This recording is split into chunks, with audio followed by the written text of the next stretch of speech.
Hi guys, कैसे हैं आप लोग। चलिए, पीछे हम लोग डिस्कस कर चुके थे निरपेक्ष त्रुटि के बारे में, सापेक्ष त्रुटि और प्रतिशत त्रुटि के बारे में। पूरा सूत्र डेरिवेशन किया गया था प्यारे बच्चों। तो चलिए अब आगे चलते हैं, उसी से संबंधित न्यूमेरिकल क्वेश्चन करते हैं। काफ़ी इम्पॉर्टेंट है बच्चों, तो एक बार हम पीछे का रिवाइज कर देते हैं, ठीक है।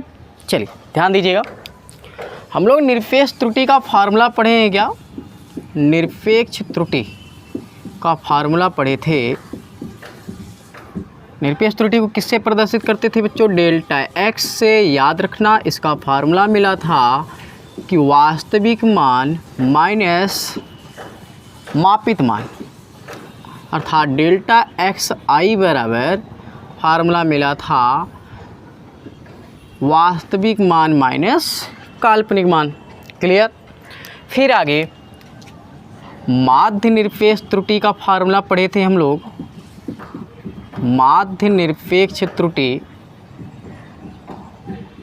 जिनको हम डेल्टा एक्स बार से प्रदर्शित करते हैं, इसका फार्मूला मिला था कि mod of delta x one plus mod of delta x two plus dot dot dot mod of delta x n upon total number of n. Clear बच्चों। फिर फार्मूला पढ़े थे एक त्रुटि सहित माप। त्रुटि सहित माप, तो त्रुटि सहित माप में क्या पढ़े थे बच्चों? जो वास्तविक मान आया बार एक्स, फिर प्लस अगर धनात्मक में है निरपेक्ष त्रुटि तो धनात्मक में माध्य निरपेक्ष त्रुटि डेल्टा एक्स बार, अगर माइनस में तो माइनस का प्रयोग। क्लियर। फिर भिन्नात्मक त्रुटि या सापेक्ष त्रुटि का फार्मूला हम लोग पढ़े थे। भिन्नात्मक त्रुटि बराबर बार डेल्टा एक्स अपान बार एक्स। और प्रतिशत त्रुटि का फार्मूला पढ़े थे प्यारे बच्चों कि अगर हम भिन्नात्मक त्रुटि में क्या करेंगे, 100 से मल्टीपल कर दें तो ये मिला था फार्मूला प्रतिशत त्रुटि, जो कि जो भी मान आता है किस में आता बच्चों? प्रतिशत। तो प्यारे बच्चों, हम ये 5 फार्मूले पढ़ चुके हैं। अब इसी से संबंधित आज हम लोग न्यूमेरिकल क्वेश्चन पढ़ेंगे, जो कि काफ़ी इम्पोर्टेंट है। तो उठा लीजिए कॉपी कलम और नोट्स बनाना शुरू कर दीजिए, अभ्यास करना शुरू कर दीजिए, ठीक है। गर्मी काफ़ी है बच्चों। चलिए, तो जो नए बच्चे हैं वो सबसे पहले इस फार्मूले को कॉपी कर लेंगे और इसके बारे में और जानकारी लेने के लिए पिछले लेक्चर नंबर 11 को आप पढ़ लीजिए प्यारे बच्चों। क्लियर, बात समझ में आया? और नए बच्चे हैं तो चैनल को ज़रूर सब्सक्राइब करेंगे, ठीक है। कॉपी कर लीजिए। चलिए स्टार्ट करते हैं। इस क्वेश्चन के आप सामने एक क्वेश्चन दिख रहा है कि हम एक सरल लोलक का दोलन काल ज्ञात करते हैं। प्रयोग के क्रमिक मापन के लिए पाठ्यांक दिए गए हैं। कितने दिए गए हैं? 2.63 सेकेंड, 2.56 सेकेंड, 2.42 सेकेंड और 2.71 सेकेंड एवं 2.80 सेकेंड, है ना। तो पूछ क्या रहा है कि निरपेक्ष त्रुटि, सापेक्ष त्रुटि एवं प्रतिशत त्रुटि का आकलन कीजिए। फिर आगे क्वेश्चन कहा है कि त्रुटि सहित माप भी ज्ञात कीजिए। ठीक है बच्चों, तो चलिए सॉल्यूशन करते हैं। कैसे किया जाएगा पीछे सब हम आप सबको बता दिए थे बच्चों। हम सबसे पहले क्या करेंगे, निरपेक्ष त्रुटि का मान निकालने के लिए हम यहाँ पर माध्य मान ज्ञात करते हैं, अर्थात वास्तविक मान ज्ञात करते हैं। बात समझ में आ रही है? वास्तविक मान कैसे ज्ञात किया जाता था? कुल पदों का योग बटे पदों की संख्या से। क्लियर। उसके बाद बारी बारी से सभी परीक्षण के लिए हम यहाँ पर निकालते थे delta x1, delta x2, delta x3, जितने भी आंकड़े दिए रहते हैं उसका मान निकालते थे। फिर उसके बाद माध्य निरपेक्ष त्रुटि के लिए क्या करते थे? जो निरपेक्ष त्रुटि निकाला गया है उन सब का मॉड ऑफ करके और सभी को जोड़ करके हम टोटल नंबर से भाग दे देते थे। क्या निकल आता था? माध्य निरपेक्ष त्रुटि डेल्टा एक्स बार। फिर त्रुटि सहित माप के लिए हम क्या करते थे? वास्तविक मान में प्लस माइनस कर देते थे डेल्टा बार एक्स से। फिर भिन्नात्मक त्रुटि क्या की है बच्चों की माध्य निरपेक्ष त्रुटि में हम वास्तविक मान से भाग दे देते थे तो मिलता था हमारा क्या भिन्नात्मक त्रुटि। प्रतिशत त्रुटि बताया गया था कि यदि हम भिन्नात्मक त्रुटि में 100 से गुणा कर देंगे अर्थात उसे प्रतिशत के रूप में व्यक्त कर दिया जाए तो जो त्रुटि प्राप्त होती थी उसे हम क्या बोलते थे प्रतिशत त्रुटि। क्लियर। तो प्यारे बच्चों यहाँ तक एक बार फिर से रिवाइज कर दिए। तो चलिए हम सॉल्यूशन करते हैं क्वेश्चन का कैसे किया जाएगा, एक बार बढ़िया से समझिएगा। ठीक है, चलिए स्टार्ट करें। ठीक है बच्चों, तो सबसे पहले हम मानेंगे यहाँ पर भाई जो ये दोलन काल दिए गए हैं इनको आप मान लीजिए कौन कौन से प्रेक्षण दिए गए हैं। क्लियर।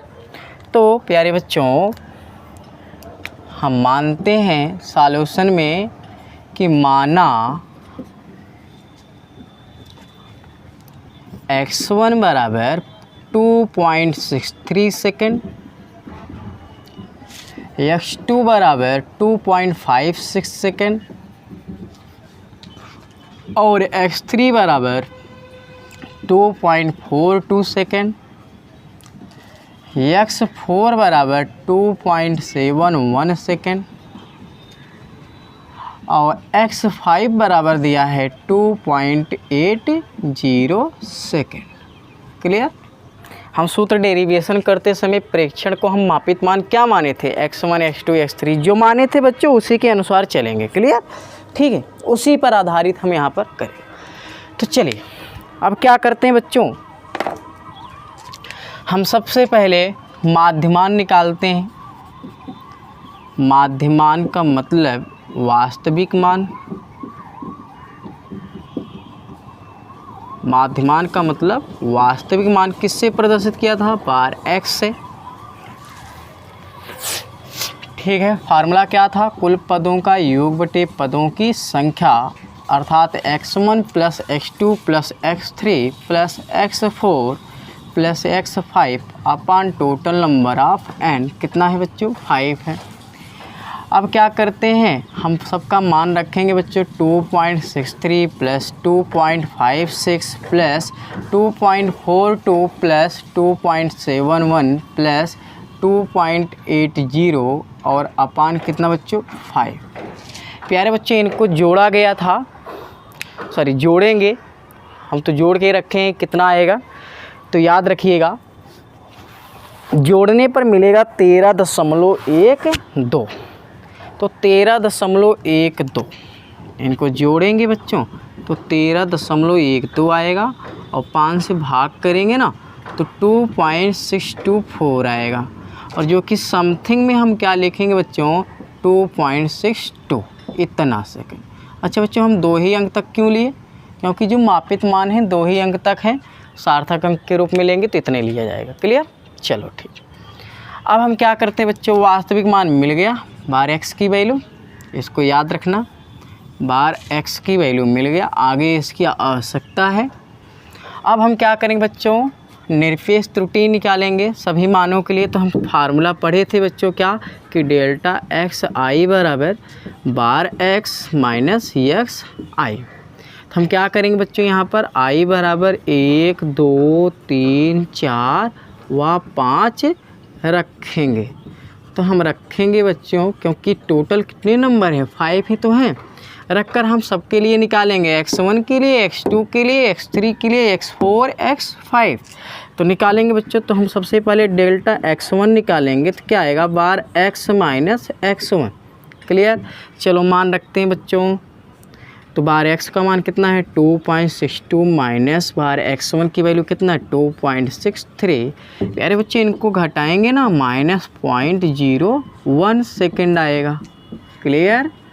अब इसी प्रकार बच्चों हम डेल्टा x2 निकालेंगे तो बार x माइनस x2 होगा। तो फार्मूला में रखेंगे 2.62 माइनस 2.56 और बराबर आएगा ये प्लस में कितना बच्चों 12 में 6 गए 6 अर्थात 0.06 सेकेंड। कोई दिक्कत। अच्छा डेल्टा x3 निकाल लेते हैं बच्चों तो बार x माइनस x3 ये आएगा 2.62 माइनस कितना 2.42 बराबर कितना है बच्चों प्लस में है 2 में 2 गए 0 और 6 में 4 गए 2 0.20, कितना बच्चों 0.20 सेकेंड आ गया। अब हम डेल्टा x4 निकालेंगे तो क्या आएगा, बार x माइनस x4 बराबर 2.62 माइनस 2.71 बराबर है बच्चों, माइनस में आएगा कितना आएगा 0. यहाँ देखो 11 में से 2 गए 9 अर्थात 0.09 सेकेंड आएगा।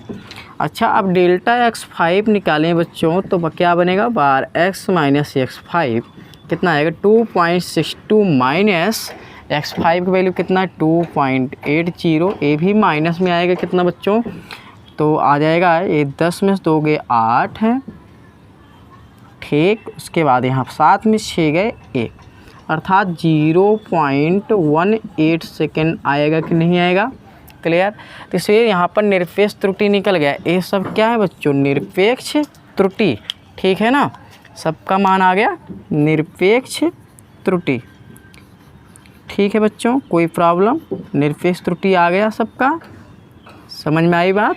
और हम आपको बताए भी थे क्या कि निरपेक्ष त्रुटि का मान जो है धनात्मक एवं ऋणात्मक हो सकता है, कल के लेक्चर में देख लेना, बताया गया था।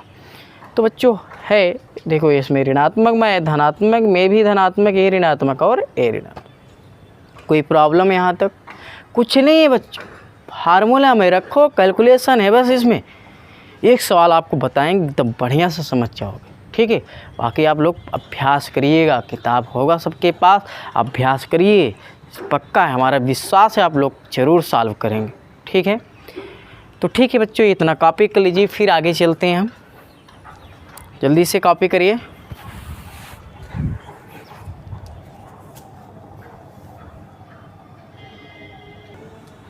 तो ठीक है बच्चों, आगे चलें। अब देखते हैं हम लोग, तो ये प्रत्येक माप में निरपेक्ष त्रुटि आ गया, सब में भाई प्रत्येक माप में आ गया ना, तो प्रत्येक माप में निरपेक्ष त्रुटि आ गया, x1 के लिए, x2 के लिए, x3 के लिए, x4, x5, कोई प्रॉब्लम, आगे चलें। चलो बच्चों, अब निकालते हैं हम लोग क्या, माध्य निरपेक्ष त्रुटि, ये हो गया। माध्य निरपेक्ष त्रुटि क्यों निकालें बच्चों, पूछा तो नहीं है, बट बच्चों सापेक्ष त्रुटि में पढ़े होंगे ना, फार्मूला क्या कहता है, माध्य निरपेक्ष त्रुटि में हम वास्तविक मान से भाग दे देंगे तो मिलेगा क्या, सापेक्ष त्रुटि या भिन्नात्मक त्रुटि, क्लियर। तो हमको निकालना पड़ेगा, तो माध्य निरपेक्ष त्रुटि चलिए मिटा दें ऊपर, ठीक बच्चों, इसकी आवश्यकता पड़ेगी। अब आगे जो हम निकालने जा रहे हैं उसकी भी आवश्यकता पड़ेगी, तो ठीक है, कोई बात नहीं बच्चों। अब निकालते हैं हम लोग माध्य निरपेक्ष त्रुटि, ठीक है, माध्य निरपेक्ष त्रुटि।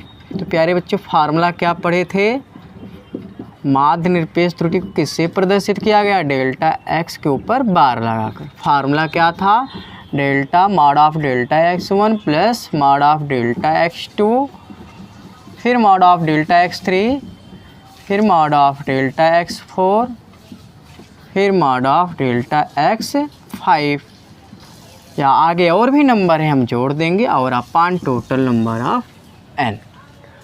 तो बच्चों डेल्टा x के ऊपर बार लगा है, भाई इन सब का मतलब क्या था, बताया गया था कि जो भी संख्याएं हैं, जो भी न्यूमेरिकल वैल्यू यहाँ पर निकली है, चाहे वो धनात्मक में हो या ऋणात्मक, उन सभी का मान जो है हम धनात्मक में ही लेंगे। ए होता है मॉड ऑफ का मतलब, बताया गया था कल। तो बच्चों ये कितना है बच्चों, माइनस में कोई दिक्कत नहीं, 0.01, फिर प्लस 0.06, फिर प्लस 0.20, फिर प्लस 0.09, फिर प्लस 0.18, और अपान टोटल नंबर ऑफ n कितना है बच्चों, 5 है। अब क्या करेंगे, बार डेल्टा x जोड़ेंगे बच्चों, तो कितना आएगा, यहाँ पर देखा जाए 20 और 18 जोड़ोगे कितना आएगा बच्चों, 38, 38 और 9 जोड़ोगे कितना आएगा, 47, 47 और 6 कितना हो जाएगा, 53, 53 एक कितना 54 अर्थात 0.54, और अपान कितना बच्चों 5, भाग करेंगे 0.5 एकदम 5 हो गया। फिर उसके बाद यहाँ पर देखा जाए बचेगा कितना आपके पास 4, तो यहाँ पर बना देते हैं, 0 बढ़ा के भागे 0.104, क्लियर, नहीं 5 8 40 होगा ना बच्चों, 5 चौके 20, 5 अठे 40। अब बच्चों बात ये हो गया कि दशमलव के बाद इसमें 3 अंक आ गए, तो कोई दिक्कत नहीं बच्चों, 0.108 है, इतना लिख देंगे तब भी सही है, या इनको समथिंग में हम 0.11 भी लिख सकते हैं, जो आपकी इच्छा है। ये आ गया डेल्टा एक्स बार की वैल्यू। कोई दिक्कत बच्चों, बात समझ में आई? आगे चलें। अब देखते हैं बच्चों, अब हम निकालेंगे यहाँ पर बार डेल्टा एक्स कैसे निकाला गया, समझ में आया ना? ठीक है बच्चों, अब आगे देखते हैं। अब हम निकालेंगे सापेक्ष त्रुटि। तो सापेक्ष त्रुटि कैसे निकलेगा? सापेक्ष त्रुटि का फार्मूला क्या पढ़े हैं बच्चों? सापेक्ष त्रुटि बराबर बार डेल्टा एक्स अपान बार एक्स।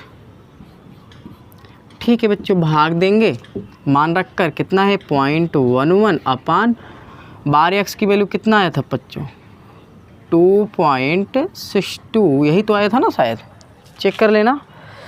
हाँ 2.62 समथिंग, ठीक है ना? हाँ बच्चों ठीक है, सापेक्ष त्रुटि या भिन्नात्मक त्रुटि आपका इतना आ गया। अच्छा बच्चों अभी ध्यान देना, आप भाग करेंगे तो भाग करने पर कितना आएगा, आप लोग भाग कर लेना, टाइम कम है। तो ये आएगा 0.04198 ठीक है बच्चों, ये आ गया यहाँ पर सापेक्ष त्रुटि। कोई दिक्कत? अच्छा बच्चे ध्यान देना, हमेशा ये सापेक्ष त्रुटि जो आएगी बच्चों प्लस माइनस में है, क्योंकि बार डेल्टा एक्स मान प्लस माइनस में लिया जा सकता है। तो ये प्लस माइनस, तो इनको समथिंग में कितना लिख लिया जाए, प्लस माइनस 0.2 ही अंक तक लिखना, तो 0.04 लिख दे रहे हैं। इतना मात्रक कुछ नहीं होगा, ध्यान देना। आपके बार यहाँ सेकंड मत लिख देना, यहाँ पर मात्रक नहीं होगा। क्यों? क्योंकि ऊपर भी आपका टाइम है, नीचे भी टाइम है, ऊपर भी सेकंड होगा, नीचे भी सेकंड, सेकंड से सेकंड क्या हुआ, कैंसिल। तो सापेक्ष त्रुटि का कोई मात्रक नहीं होगा। इसकी वैल्यू कितना है बच्चों, प्लस माइनस 0.04। अब हम क्या करेंगे बच्चों, प्रतिशत त्रुटि निकाल लेंगे। पहला आंसर समझ में आया, अर्थात सापेक्ष त्रुटि कितना आ गया आपका, सापेक्ष त्रुटि या भिन्नात्मक त्रुटि आ गई बच्चों प्लस माइनस 0.04। कोई दिक्कत?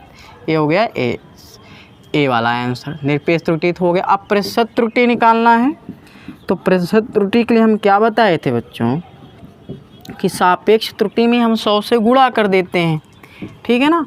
नहीं तो हम डायरेक्ट फार्मूला रखेंगे बार डेल्टा एक्स अपान बार एक्स गुणे 100। तो प्यारे बच्चों ध्यान दीजिए, इसका मान हम लोग निकाल चुके हैं, है ना? निकालें कि नहीं? कितना निकाला गया है, रख दो यार, पॉइंट प्लस माइनस लगा देते हैं, प्लस माइनस 0.04 गुणे 100। बच्चों गुणा करेंगे कितना आएगा, 2 जीरो बढ़ जाएगा यहाँ पर इसके आगे, उसके बाद 2 अंक तक दशमलव लगा देंगे तो केवल 4 ही तो आएगा, है ना? कितना प्रतिशत, 4%। किसमें, प्लस माइनस में, अर्थात प्रतिशत त्रुटि बराबर आ गया बच्चों कितना, plus minus 0.4%। This is answer, है ना बच्चों? भाई ये 400 बनेगा, 2 अंक बाद दशमलव लगाएंगे, 4.00, दशमलव के बाद जीरो के कोई सार्थक अंक नहीं माना जाता है। तो प्रतिशत त्रुटि आ गया, सापेक्ष त्रुटि आ गई, ठीक है। और निरपेक्ष त्रुटि पीछे तो निकाल ही चुके थे। अब हमसे पूछा है आगे भी क्वेश्चन में कि त्रुटि सहित माप भी लिखिए। तो त्रुटि सहित माप यहाँ पर 2 तरीके से लिख सकते हैं बच्चों, ध्यान देना इस क्वेश्चन को। त्रुटि सहित माप 2 तरीके से। पहला पॉइंट है निरपेक्ष त्रुटि के पद में, किसके पद में बच्चों, निरपेक्ष त्रुटि के पद में, अगर हम लिखना चाहें तो क्या लिख सकते हैं बच्चों, बताया गया था त्रुटि सहित माप बराबर, त्रुटि सहित माप बराबर क्या, bar x plus minus delta x bar, है ना? तो रखेंगे बच्चों, ये कितना था 2.62 plus minus bar delta x की वैल्यू कितना आया 0.11, कोई दिक्कत? ये भी यहाँ पर सेकंड में लिखेंगे। किस में लिखेंगे? सेकंड। अच्छा, दूसरा यहाँ पर प्रतिशत त्रुटि के रूप में अगर हम लिखना चाहें तो प्रतिशत त्रुटि के रूप में कभी कभी पूछ लेता है, हम डिटेल बता दे रहे हैं। प्रतिशत त्रुटि के रूप में अगर लिखना चाहें तो क्या होगा? त्रुटि सहित माप बराबर बार x प्लस माइनस भाई डेल्टा x, मतलब प्रतिशत के रूप में तो हम डायरेक्ट लिख देंगे भाई बार x कितना है 2.62 प्लस माइनस बच्चों परसेंटेज के रूप में लिखना है, कितना आया बच्चों? 4%। क्लियर? तो याद रखना है ये चीज, त्रुटि सहित माप दो तरीकों से पूछा जाता है। एक पूछ लेता है कि निरपेक्ष त्रुटि के पद में, और एक पूछ लेता है प्रतिशत त्रुटि के रूप में। तो ठीक है, प्रतिशत त्रुटि के रूप में पूछेगा तो आप ये प्रतिशत वाला लिख देना प्लस माइनस जो डेल्टा बार x है, और उसके बाद त्रुटि सहित केवल माप अगर निरपेक्ष पद के रूप में पूछता है तो आप इसको। तो हमारे ख्याल से बच्चों आप लोग को समझ में आया, न्यूमेरिकल क्वेश्चन में कुछ नहीं रखा है, नियम के अनुरूप चलेंगे और कैलकुलेशन है, थोड़ा सा उसको ध्यान देना है और लगाना है। ठीक है बच्चों, कॉपी कर लीजिए जल्दी से, फिर आगे चलते हैं।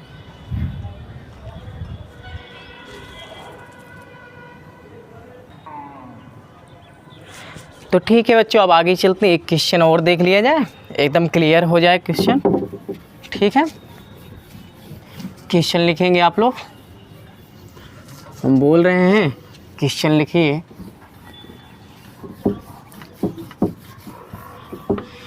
चलिए ठीक है बच्चों, हम बोल देंगे तो जो बैठे हैं यहाँ पर वो तो लिख लेंगे, जो ऑनलाइन पढ़ना चाह रहे हैं वो कैसे लिखेंगे वो भी लिख सकते हैं, बट चलिए हम लिख देते हैं। क्वेश्चन है कि एक तार के व्यास को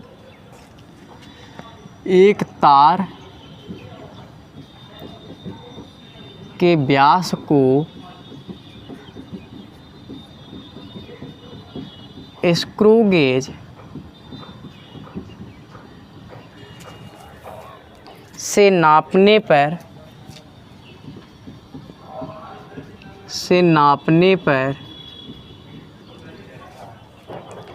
निम्न पाठ्यांक प्राप्त होते हैं। निम्न पाठ्यांक प्राप्त होते हैं।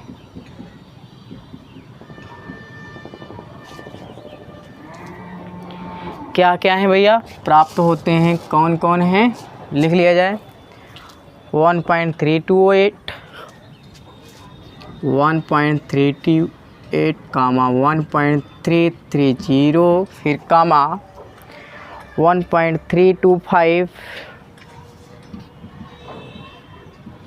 अगला है 1.326, फिर नेक्स्ट 1.334, फिर नेक्स्ट 1.336, इतना सेंटीमीटर है। ये दूसरा क्वेश्चन है बच्चों आज का। तो पूछ रहा है क्वेश्चन में क्या कि व्यास का माध्य, पहला क्वेश्चन व्यास का माध्य पूछ रहा है।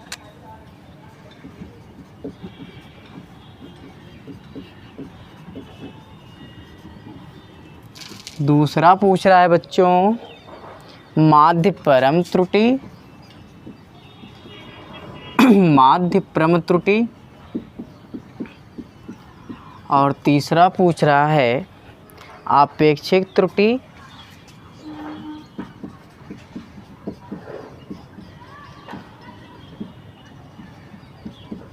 और चौथा है बच्चों प्रतिशत त्रुटि।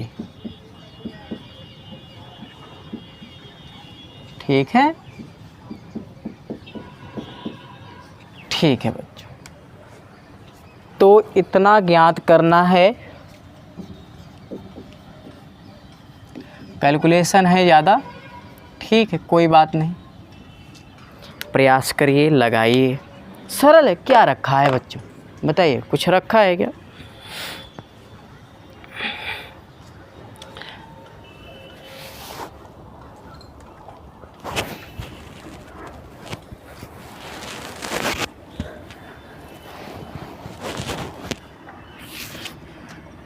तो काफ़ी ज़्यादा गर्मी है बच्चों, हम तो पसीना से भीग जा रहे हैं। कोई बात नहीं, आप लोगों से भी ये रिक्वेस्ट है कि आप लोग भी इतना मेहनत करिए कि पसीनों से भीग जाएं और पसीना जो है पन्ना पर गिरे, इस तरीके से मेहनत करिए, ठीक है। तो क्वेश्चन देख रहे हैं सामने, हमारे ख्याल से सेम टू सेम वैसा ही है, बस चेंज क्या है भाई, न्यूमेरिकल वैल्यू चेंज है यहाँ पर, और बाकी तो सब कुछ वही है ना, क्यों भैया। ठीक है प्यारे बच्चों, चलिए सॉल्यूशन करते हैं खटाखट, थोड़ा स्पीड में। हम मानेंगे यहाँ पर बच्चों कि x1 बराबर कितना बच्चों 1.328 सेंटीमीटर, x2 बराबर 1.330 सेंटीमीटर और x3 बराबर 1.325 सेंटीमीटर और x4 बराबर है 1.326 सेंटीमीटर, x5 बराबर है 1.334 सेंटीमीटर और x6 की वैल्यू है 1.336 सेंटीमीटर। दिक्कत भाई, सबसे पहला काम हम इसको मान लेंगे।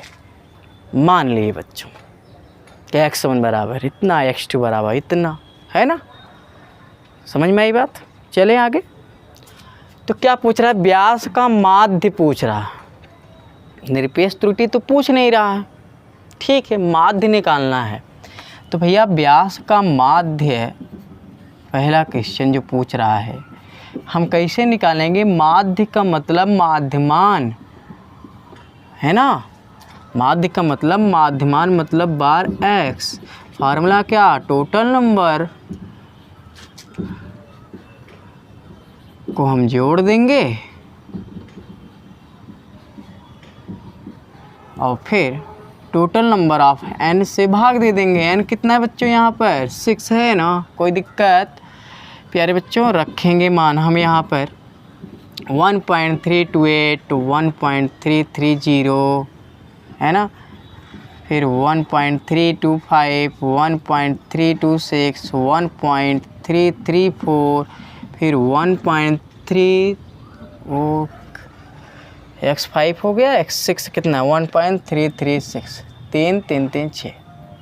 प्यारे बच्चों आप जोड़िएगा ना, अब हम जोड़ के बता दे रहे हैं कितना आएगा।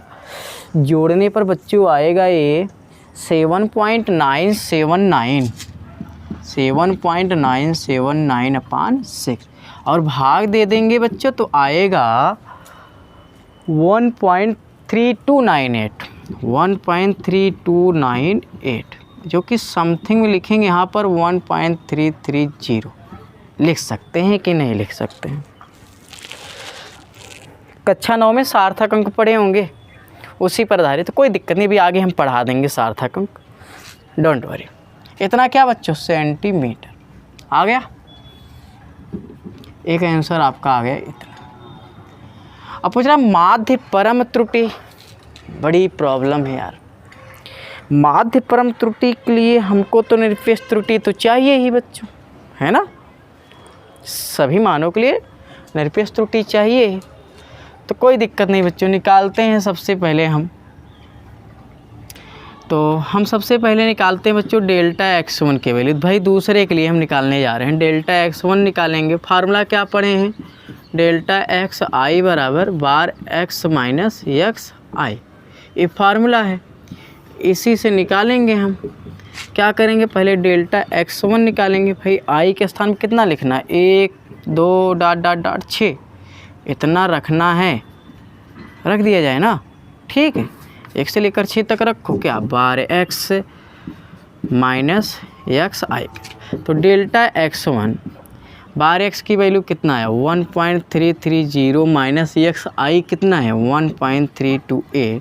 प्यारे बच्चों घटाएंगे ना, ये आएगा 0.002 सेंटीमीटर। डेल्टा x2 निकाल लेते हैं बच्चों, हम डायरेक्ट लिख रहे हैं आप भाई, यहाँ पर 1 है तो यहाँ पर 1 हो जाएगा।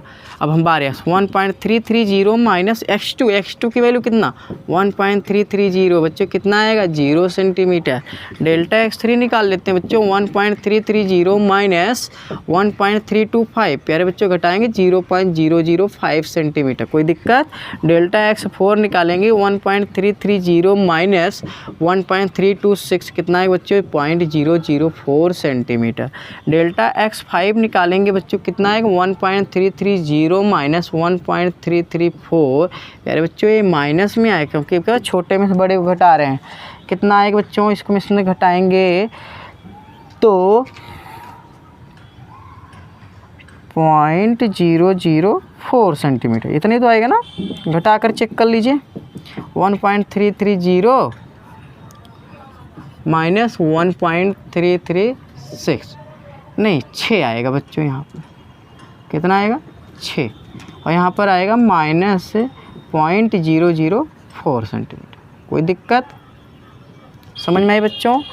डेल्टा x1 निकाले, डेल्टा x2 निकाले, डेल्टा x4 x5 सबका मान निकाला गया। ठीक है तो 20546 नहीं यार कुछ गलती लग रही है। डेल्टा 6 की वैल्यू ये सही था, ये 4 ही है था और ये 6 घटा लो कितना है 4 में 0 की 0 6 में 0 की 0। ठीक है बच्चों सही आ गया इतना। अब क्या निकालना बच्चों माध्य निरपेक्ष त्रुटि ना। तो फार्मूला क्या पढ़े हैं यार माध्य निरपेक्ष त्रुटि। हो my God bar delta x बराबर mod of delta x1 mod of delta x2 प्यारे बच्चों प्लस डॉट डॉट डॉट कर दे रहे हैं कितना डेल्टा x6 तक। ठीक है और अपॉन टोटल नंबर ऑफ 6 प्यारे बच्चों मान रखते हैं delta bar of delta x1 का मान रखो कितना है 0.002 प्लस डेल्टा x2 की वैल्यू कितना है बच्चों 0 ही तो आएगा ना। हाँ 0 plus delta x3 0.005 plus 0.004 plus 0.004 plus 0.006 और अपॉन टोटल नंबर ऑफ 6 तो भैया डेल्टा x बार कितना आएगा जोड़ दीजिए कितना आएगा 5 2 7 4 11 11 4 15 6 21 तो अर्थात 0.021 आएगा कि नहीं आएगा। और भाग कर दो बच्चों भाग करोगे आएगा कितना जानते हैं 0.0035 इतना सेंटीमीटर। बट हमको 3 अंक तक तो लेना है तो हम क्या इनके हम इतना लिख सकते हैं क्या 0.003 या 4 के लगभग लिख सकते भी हैं। बाकी कोई दिक्कत नहीं अगर लिखना चाहते लिख सकते हैं। बाकी किताब में तो 0.004 ही सेंटीमीटर 35 है ना 4 के लगभग कोई दिक्कत नहीं लगभग मतलब त्रुटि है भाई बताए ना सन्निकटन मान होता है अप्रोक्सिंग वैल्यू। ठीक है तो कोई दिक्कत नहीं आप चाहे फिक्स वैल्यू लिख दीजिए चाहे आप समथिंग वैल्यू लिख दीजिए कुछ। तो माध्य निरपेक्ष त्रुटि आ गया आपका आंसर इतना। कोई प्रॉब्लम कॉपी करिए बच्चों जल्दी से स्क्रीनशॉट ले लिया करिए खट से। ठीक है और मेहनत करिए मन से गारंटी लेता हूँ बच्चों कोई भी क्वेश्चन न्यूमेरिकल क्वेश्चन नहीं बचेगा। बस मेहनत करते रहिए नोट्स बनाते चलिए बच्चों। और हाँ कुछ बच्चे कह रहे थे कि लाइव क्लास के लिए तो प्यारे बच्चों लाइव क्लास के लिए यूट्यूब जो है जब तक अलाउ नहीं करेगा तब तक नहीं होता है। और अलाउ कब करता है जब 1000 मतलब 1000 सब्सक्राइबर हो जाते हैं तब। ठीक है ना तो 1000 सब्सक्राइबर होने के बाद लाइव क्लास देने के लिए परमिशन देता है कौन यूट्यूब वाला जो यूट्यूब चैनल पर हम लोग पढ़ रहे हैं। ठीक है ना तो 1000 सब्सक्राइबर के बाद ऐसा होता है। तो प्यारे बच्चों जितना अधिक से अधिक आप लोग शेयर करेंगे जल्दी से सब्सक्राइब होगा। ठीक है जल्दी 1000 सब्सक्राइबर हो जाएंगे तो मैं आप सबको लाइव क्लास ज़रूर पढ़ाऊँगा। ठीक है तो ये चीज़ है। तो कोई बात नहीं जब तक चल रही है 1000 सब्सक्राइबर नहीं हो रहे हैं तब तक आप ऐसे पढ़ते रहिए। हम वीडियो बना के अपलोड करते रहेंगे डेली अपलोड होते रहेंगे। हाँ, जैसे कल का मिक्स हो गया था क्लास, कल तो संडे था, तो संडे को कुछ ना कुछ काम हो ही जाता है, टाइम नहीं मिला। ठीक है, कोई बात नहीं, बाकी कंटिन्यू आपको वीडियो मिलने वाले हैं लगातार। ठीक है, तो कॉपी हो गया। तो प्यारे बच्चों चलिए आगे, अब इसके आगे हम लोग देखते हैं। अब क्या पूछ रहा है, कहाँ गया मिटाने वाला यार। हाँ, माध्य निरपेक्ष त्रुटि हो गया। अब हम लोग ज्ञात कर लेते हैं बच्चों क्या, आपेक्षिक त्रुटि। आपेक्षिक मतलब सापेक्ष त्रुटि, सापेक्ष त्रुटि का मतलब, सापेक्ष त्रुटि का मतलब भिन्नात्मक त्रुटि है ना। तीसरा देखो बच्चों, आपेक्षिक त्रुटि। तो आपेक्षिक त्रुटि का फार्मूला हम लोग पढ़े ही हैं, क्या होता है, बार डेल्टा एक्स अपान बार एक्स, है ना। हम बार डेल्टा एक्स की वैल्यू निकाले 0.004 सेंटीमीटर, और अपान, बच्चों ध्यान देना अपेक्षित त्रुटि हमेशा प्लस माइनस में आएगा, तो प्लस माइनस लगाते चलेंगे ज़्यादा। बार एक्स की वैल्यू कितना आया था बच्चों, हम ध्यान नहीं है, बार एक्स की वैल्यू आया है कितना, 1.330, 1.330। दशमलव काटेंगे बच्चों और भाग करेंगे, तो भाग करने पर मिलने वाला है आपको कितना, अपेक्षित त्रुटि की वैल्यू 0.003। मात्रक कुछ होगा नहीं, क्योंकि यहाँ पर भी सेंटीमीटर यूँ कैंसिल हुआ, तो अपेक्षित त्रुटि की वैल्यू इतना आ गया। चौथा क्या पूछ रहा है बच्चों, प्रतिशत त्रुटि। तो प्रतिशत त्रुटि में कुछ नहीं करना बच्चों, अगर हम फार्मूला में रखना चाहते हैं तो भैया अब अपेक्षित त्रुटि में 100 को गुणा कर देते हैं, अर्थात भैया ऐसा डायरेक्ट यहाँ पर 100 को गुणा कर देंगे, आ जाएगा। फार्मूला लिख लो यार एक line, plus minus bar delta x अपान बार एक्स गुणे 100, ये होता है फार्मूला प्रतिशत में। तो बार plus minus bar delta x अपान एक्स की वैल्यू हम यहाँ पर निकालें कितना, 0.003 गुणे 100, इतना प्रतिशत भैया गुणा कर देंगे, तो यहाँ पर 2 जीरो बढ़ेगा, तो पॉइंट प्लस माइनस 0.3% आएगा। This is answer. कोई दिक्कत? तो हमारे ख्याल से बच्चों समझ में आ गया। अच्छा, अभी क्वेश्चन में अगर त्रुटि सहित माप पूछा होता तो क्या करते हैं, चलो हम क्वेश्चन जोड़ देते हैं इसी में। त्रुटि सहित माप है, तो त्रुटि सहित माप बच्चों यहाँ पर 2 आंसर होगा। एक निरपेक्ष त्रुटि के रूप में क्या फार्मूला, बार एक्स प्लस माइनस डेल्टा बार एक्स। तो भैया बार एक्स की वैल्यू कितना आया है, 1.330 plus minus bar delta x की वैल्यू कितना बच्चों, 0.004। ठीक है, इतना सेंटीमीटर। एक ही आंसर हो गया निरपेक्ष त्रुटि के पद में, और एक प्रतिशत त्रुटि के रूप में हम यहाँ पर देखें क्या बनेगा, तो 1.330 प्लस माइनस प्रतिशत वाला रख देंगे 0.3%। ठीक है, कोई दिक्कत? छाप लीजिए बच्चों, ये निरपेक्ष त्रुटि के पद में और ये प्रतिशत त्रुटि के पद में, ध्यान देना। बाकी इस क्वेश्चन में नहीं पूछा गया था साल। तो प्यारे बच्चों 2 न्यूमेरिकल क्वेश्चन हुआ, मुझे विश्वास है कि आप लोग को समझ में आया। आप लोग नोट्स बनाइए, मेहनत करिए। जिस तरीके से हम मेहनत कर रहे हैं, पसीना बहा रहे हैं, वैसे आप लोग भी मेहनत करिए और लगे रहिए। ठीक है, तो आगे हम लोग कल पढ़ेंगे नेक्स्ट टॉपिक, और एक नए टॉपिक के साथ इसी त्रुटि से ही संबंधित है, कॉम्बिनेशन ऑफ एरर, ये टॉपिक है बच्चों। तो पढ़ लीजिएगा और हम कल पढ़ाएंगे तो और अच्छे से समझ में आएगा। तो बेस्ट ऑफ लक, मेहनत करते रहिए बच्चों। आगे कल मिलते हैं नए लेक्चर के साथ। धन्यवाद।